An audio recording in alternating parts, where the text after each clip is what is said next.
You have probably said it hundreds of times, more times than you can count. Maybe in a church, standing shoulder to shoulder with those around you, reciting it in that familiar rhythm, the same words your parents said and their parents before them. Maybe at a funeral, those words filling the room when nothing else would. Maybe as a child before meals.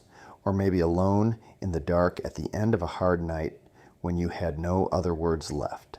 Our Father who art in heaven, hallowed be thy name. Most people can recite it without thinking, without pausing, without asking what any of it means.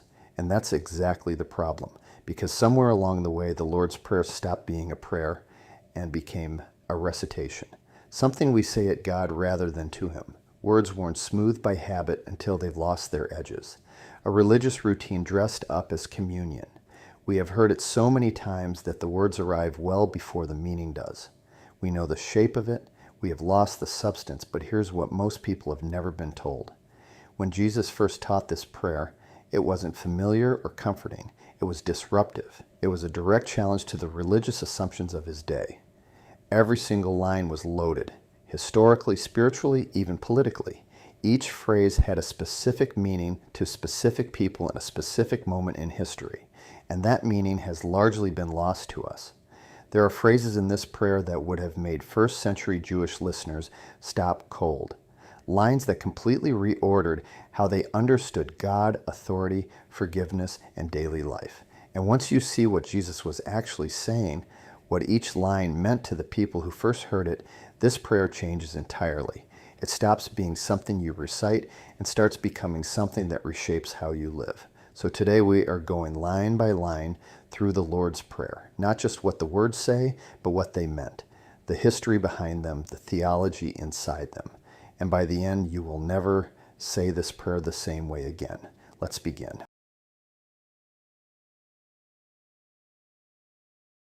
Before we unpack the prayer, we need to understand why it was given, because context changes everything. The Lord's Prayer shows up in two places in the New Testament, and both contexts matter. The longer version is in Matthew chapter 6, right in the middle of the Sermon on the Mount, Jesus' most comprehensive recorded teaching. He has been addressing how to live authentically before God, and the Lord's Prayer is his model for prayer within that framework. A shorter version appears in Luke chapter 11. A disciple has been watching Jesus pray privately. He had watched long enough to notice something different. The way Jesus prayed was not formal or performative. It was intimate, unhurried, like a conversation with someone genuinely present. When Jesus finishes, the disciple makes a simple request. Lord, teach us to pray, just as John the Baptist taught his disciples. That request matters. At that time, it was common for a rabbi to give his followers a specific prayer, a kind of signature that reflected his teaching and his understanding of God. John the Baptist had done this for his own disciples. It was one of the ways a rabbi's followers could be identified. Their distinctive prayer marked them as belonging to a particular teacher's movement. So when this disciple asked Jesus, he's essentially saying, give us our prayer, something that marks us as yours, something that defines us as your followers. Now in Matthew's account, there's another important layer. Before giving the prayer, Jesus first identifies what's wrong with how people are already praying. He criticizes two things specifically. First, performative prayer, the kind done to be seen by others, prayer as public display rather than genuine communication with God.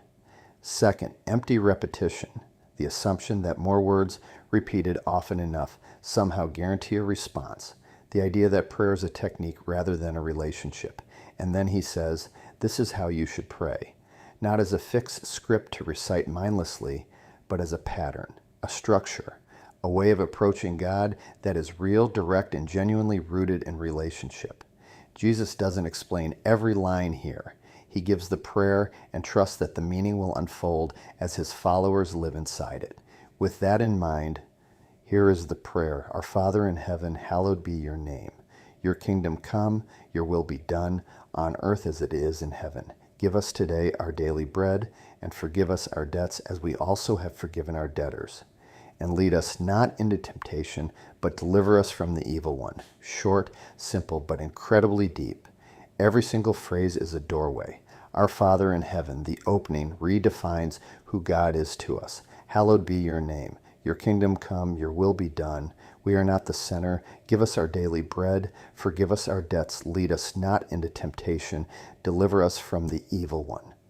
Our needs, our failures, our vulnerabilities, all brought honestly before the Father. Let's start at the very beginning.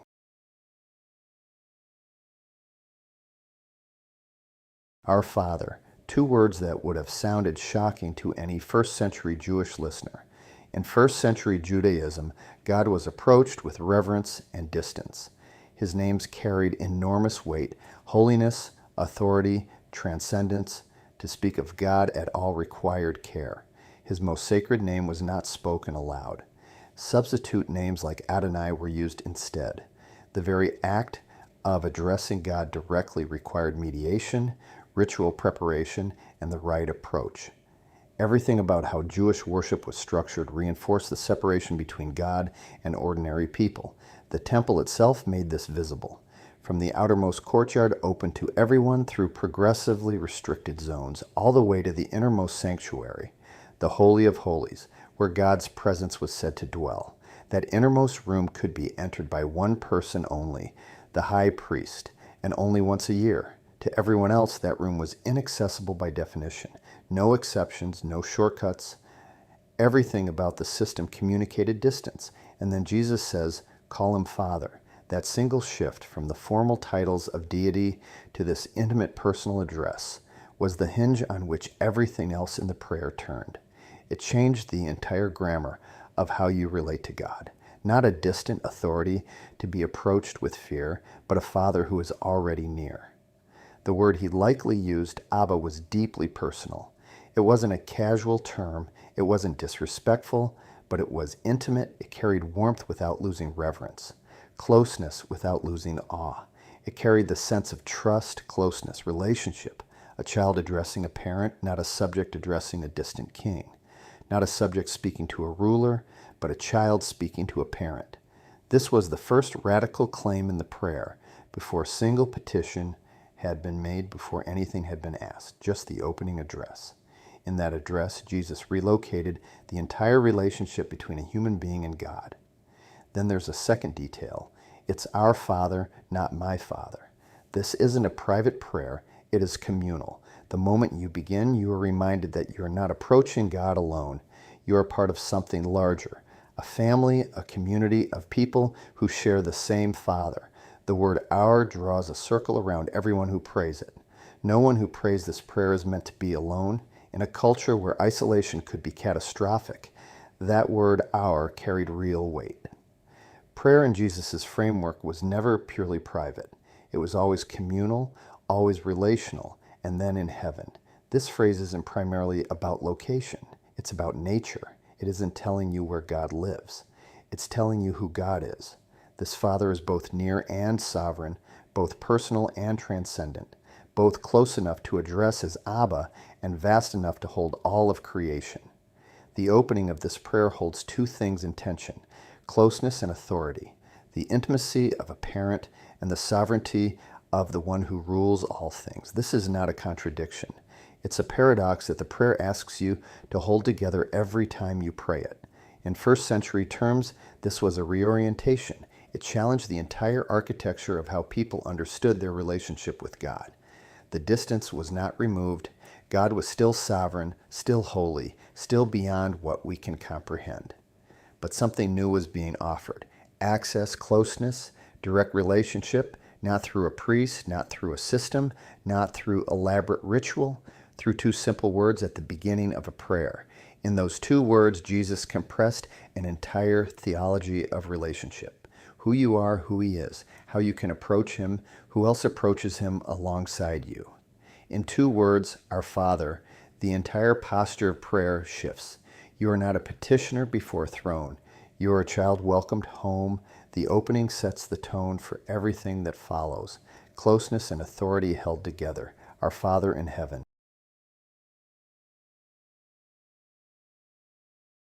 Notice where the prayer begins. Not with your needs, not with your problems, not even with forgiveness, not with a request of any kind. It starts with God. Most prayers throughout history begin with the problem at hand: what I need, what I fear, what I want resolved, Jesus inverts the entire orientation. Before any request is made, attention is directed upward, toward who God is, not merely what God can do. The very first content of the prayer is not about you at all. Prayer doesn't begin with your agenda. It begins by acknowledging who God is. Hallowed be your name. To hallow means to treat as holy, to honor fully, to set apart. In the ancient world, to hallow something was to mark it as belonging to a different category, elevated above the ordinary, set in a place of highest reverence. Think of how ancient cultures set apart certain places, temples, altars, sacred sites. The idea was to mark something as categorically different, belonging to a different order of reality. That is what hallowed means here. But here's what this line is not. It is not a flattery. It is not telling God something he doesn't already know. He already is holy. His nature doesn't change based on what we say about it. This line is a request. Let your name be recognized as holy in the world, in people's lives, in me. The prayer is asking that God's true nature, who he actually is, would be seen clearly and honored rightly. In that culture, a name was not just a label. It was a summary of character. It carried identity. When you invoked someone's name, you were invoking everything they stood for. To dishonor a name was to dishonor the person behind it, and to honor a name was to publicly affirm everything that person represented, their character, their integrity, their power. So to pray this line is to pray that God's character, his justice, his mercy, his love would be visible and honored in the world. And it gets personal. If you carry his name, if you call yourself someone who follows him, then your life reflects it, or it should. That is not a burden, it is an invitation. The prayer is asking you to live in a way that makes the character of God visible to the people around you. What you do in the ordinary moments of your day either honors that name or diminishes it in the eyes of those watching. This line, prayed honestly, becomes a daily surrender. Not about you first, about him first, a daily choosing to set your own agenda, your own reputation, your own need for recognition to one side, and to pray instead that his character would be seen in what you do today. Hallowed be your name, in the world, in people's lives, in me. This is where prayer begins, not with what you need, but with who he is. The prayer begins not with what you lack, but with who he is. That's the starting point. And that reordering, prayer beginning not with your agenda, but with his name, changes everything about how the rest of the prayer unfolds. Hallowed be your name. Let's keep going.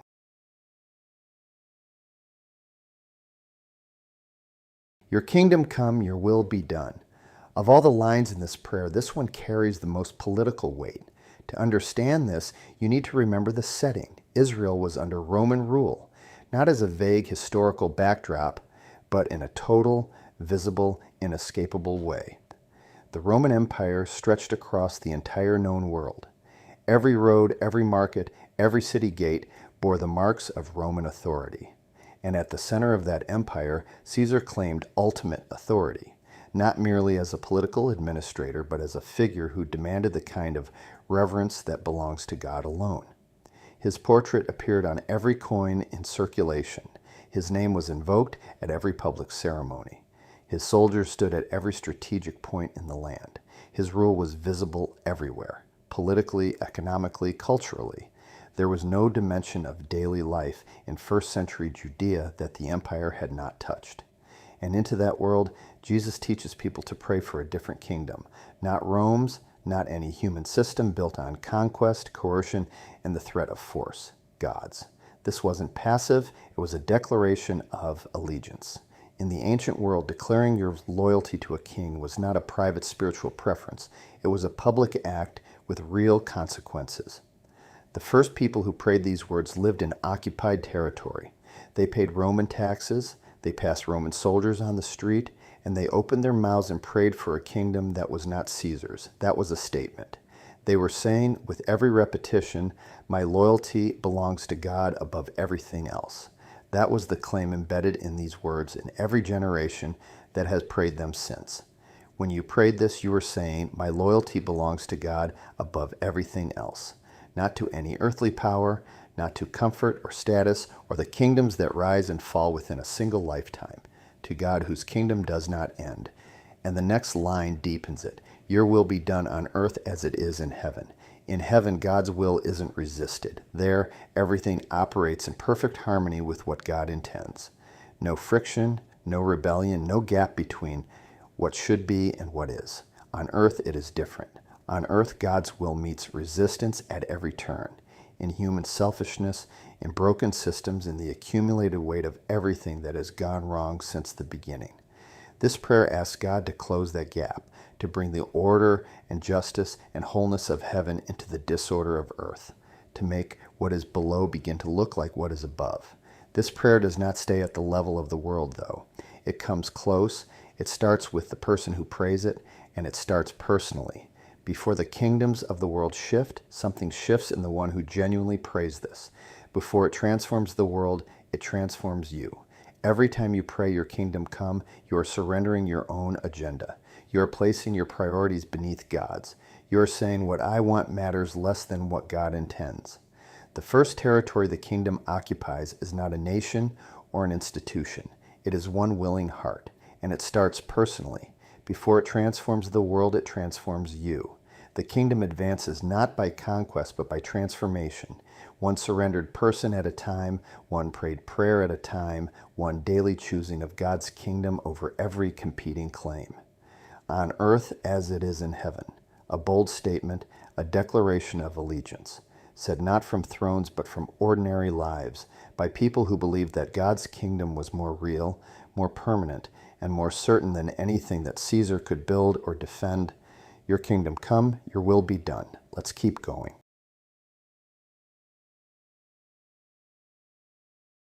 At this point, the prayer shifts. After the first three lines, which were entirely about God, the prayer now turns toward the person who prays it. Give us today our daily bread. Simple but layered. The word translated daily comes from a Greek word, epusios, that appears almost nowhere else in ancient literature. It is rare enough that translators have debated it for centuries. But the weight of scholarship points in one direction. It means what is needed for today, or what is sufficient for the coming day. The word daily suggests sufficiency, not excess. Not more than you need, exactly enough for today. This is not a prayer for abundance in the modern sense, not a prayer for surplus, investment, or cushion. It is a request for what is needed to live one more day, and it is asked daily, not once. The reason this matters becomes clearer when you understand where this prayer was born. It echoes the story of manna, the provision God gave the Israelites in the wilderness after the exodus from Egypt.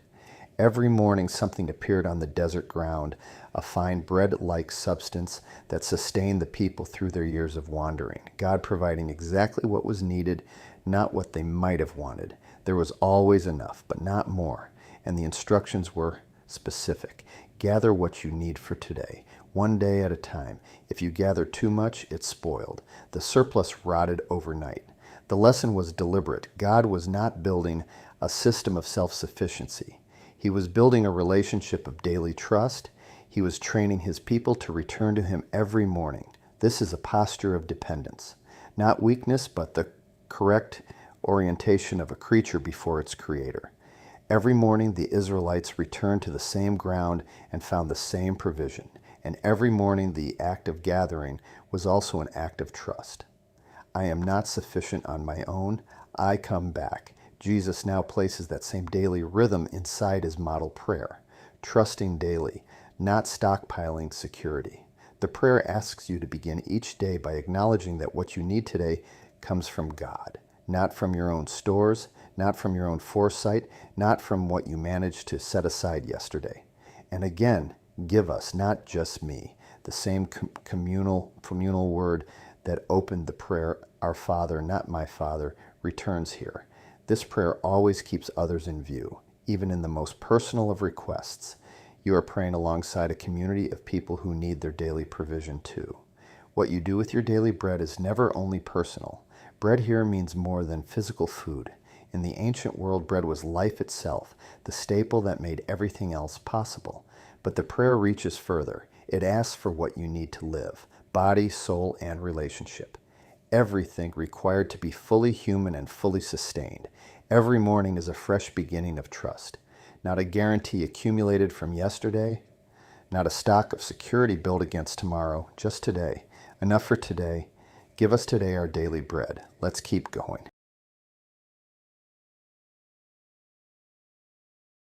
This is where it gets uncomfortable. Forgive us our debts as we forgive our debtors. Of all the lines in this prayer, this one stops people in a different way. Not because it is difficult to understand, but because it is difficult to accept. You can pray for God's name to be honored, for His kingdom to come, for your daily bread. These feel like natural, even safe requests. This one is different. This one has a mirror in it. And notice, this is the only part Jesus expands on afterward. Every other petition stands on its own. This one gets a follow-up. Immediately after the prayer ends in Matthew's Gospel, Jesus returns to the single line and underlines it. If you forgive others their sins, your heavenly Father will also forgive you. But if you do not forgive others, your Father will not forgive your sins. He felt it was important enough to reinforce immediately after teaching it. That alone tells you something. Why? Because it cuts deep. Sin creates a debt, something owed. When someone wrongs you, when they break trust, cause real harm, take something that wasn't theirs, they create an obligation between you and them. The wrong is real. The loss is real. And every human instinct says, hold on, keep score, don't let them off. Wait for justice to arrive on its own terms. Forgiveness is the decision to release that claim. Not because what happened was not real or not wrong. Not because the person deserves to be let off, but because you choose at genuine cost to yourself to let go of the debt you have every right to hold. And this prayer connects receiving forgiveness with extending it. They are placed side by side, not accidentally, not casually. The person who prays this is reminded in the very act of asking for mercy that they are also someone who owes. You carry your own debts. You are asking God for the same release that you may be withholding from someone else at this very moment, not as a transaction, but as evidence. The connection between the two halves of this sentence is not meant to be a bargain. The point isn't that forgiving others earns you God's forgiveness in return. The logic is deeper. Someone who has genuinely received forgiveness, who understands what it cost, what it means, what it has actually changed in them, becomes someone who is capable of giving it. If you've truly understood forgiveness, it will show it has to, because it changes what you are capable of. It changes you. Not just your standing before God, but your orientation toward the people who have harmed you.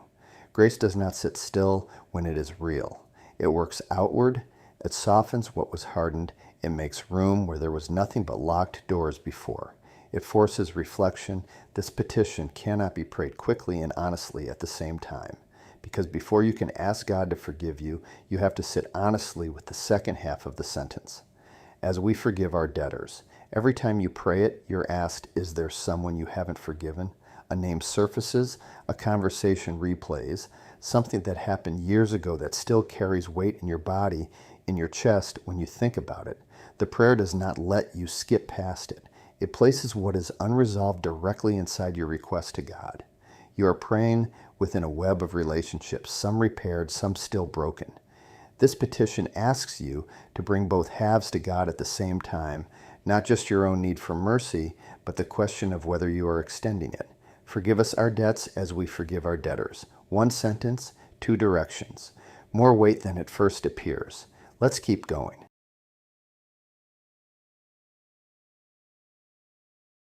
This line raises questions. Lead us not into temptation. Of all the petitions in this prayer, this one has troubled people the most, not because it is offensive, but because it seems to say something uncomfortable about God. If we are praying for God not to lead us into temptation, does that mean He would? Is God in the habit of placing people in the path of evil? The word used can also mean testing or trial. In the original Greek, the word translated temptation covers a wider range than our English word suggests. The Greek word is perismos. It can mean temptation to do wrong, the pull towards something harmful or forbidden, but it can also mean trial, testing, or situation of overwhelming difficulty. The ancient world understood these as overlapping categories: a trial test character, a temptation tests resolve. Both reveal what is inside you when pressure is applied. So the idea isn't that God causes temptation, but that we're asking not to be overwhelmed by situations we can't handle. We are not accusing God of evil intent. We are acknowledging our own weakness. We are asking not to be placed in circumstances that exceed what we are able to bear with faithfulness.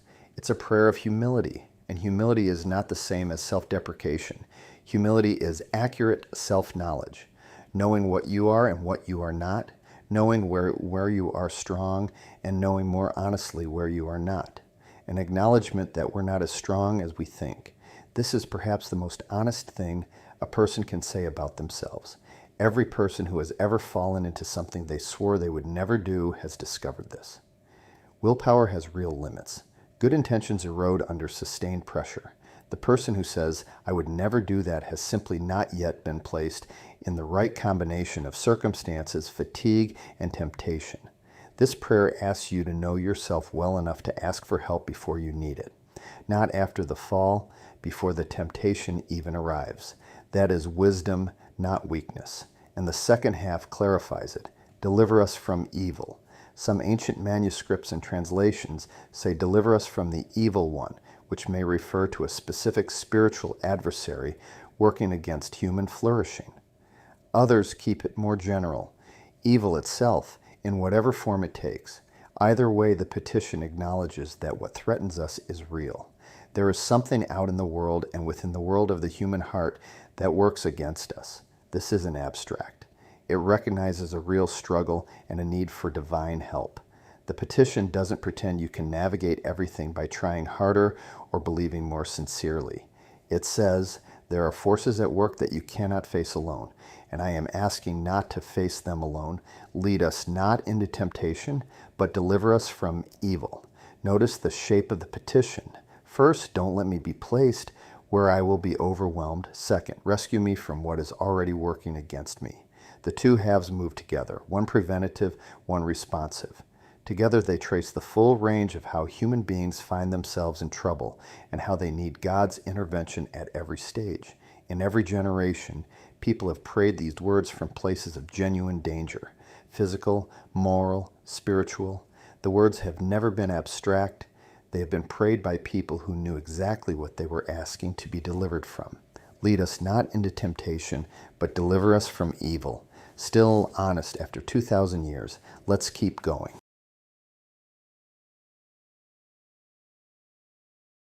There's one more layer. To understand what Jesus was doing in giving this prayer, you have to understand what it replaced. In that time, access to God was structured through priests, rituals, and systems. This was not arbitrary. It reflected something real, the understanding that God is holy, that human beings carry guilt, and that approach to God requires care. In first century Judaism, that meant the temple, the sacrifices, the priesthood, the carefully maintained rituals that governed how an ordinary person could draw near to the divine. You did not simply walk up and speak. There were layers, there were requirements, access was mediated. Jesus simplifies everything, not by abolishing what came before, but by fulfilling it. What the entire system pointed toward, Jesus embodies, and then he turns to ordinary people, fishermen, farmers, tax collectors, women in the marketplace, and he says, "Here is how you pray." He gives ordinary people direct access. No temple required, no priest to go through, no elaborate preparation before you could approach. Just you and God, and words simple enough for a child to learn. No intermediary required. This was quietly revolutionary. In the ancient world, the boundary between ordinary human beings and the divine was marked by layers of ritual and institution. Jesus does not merely reduce those layers, he steps into them himself and opens the way through. Just our Father, 2 words, and in those 2 words a relationship is opened. Not a formal approach to a distant authority, not a petition submitted through the proper channels. A child speaking to a parent. This is why the prayer begins where it does. Not with your needs, not with your failures, not with an elaborate address, but with relationship, with closeness, with the word that changes everything. Father, let's keep going.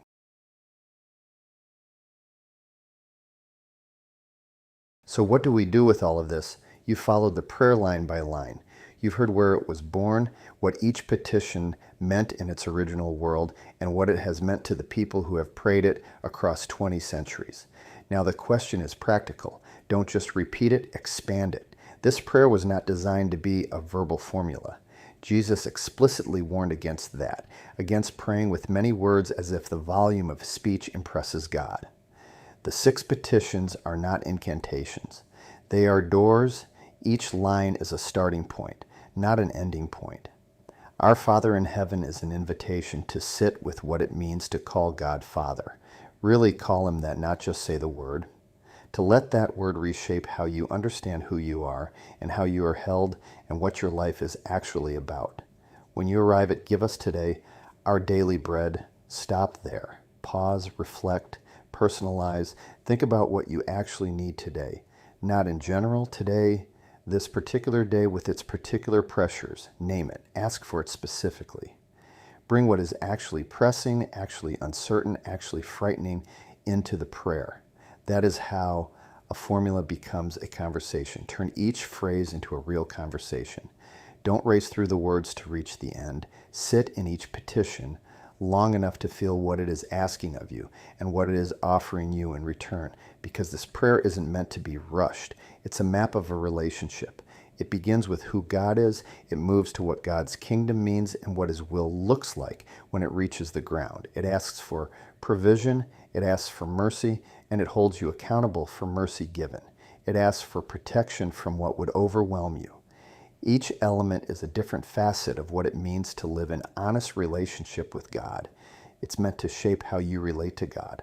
Not just what you say to him, the prayer is training. Every time you pray it, carefully and honestly, you are being formed, your priorities are being reordered, your vision of who God is expands, your sense of your own need becomes more accurate. The person who prays this prayer with attention over years becomes a different person than they would have been without it. This is the prayer Jesus gave his disciples when they asked him how to pray. Not an elaborate theological treatise, not a complex ritual requiring years of training, a few lines. A child could learn them, a scholar could spend a lifetime in them. Our Father in heaven, hallowed be your name. Your kingdom come, your will be done, on earth as it is in heaven. Give us today our daily bread. Forgive us our debts as we forgive our debtors. Lead us not into temptation, but deliver us from evil. Simple enough for everyone, deep enough for a lifetime.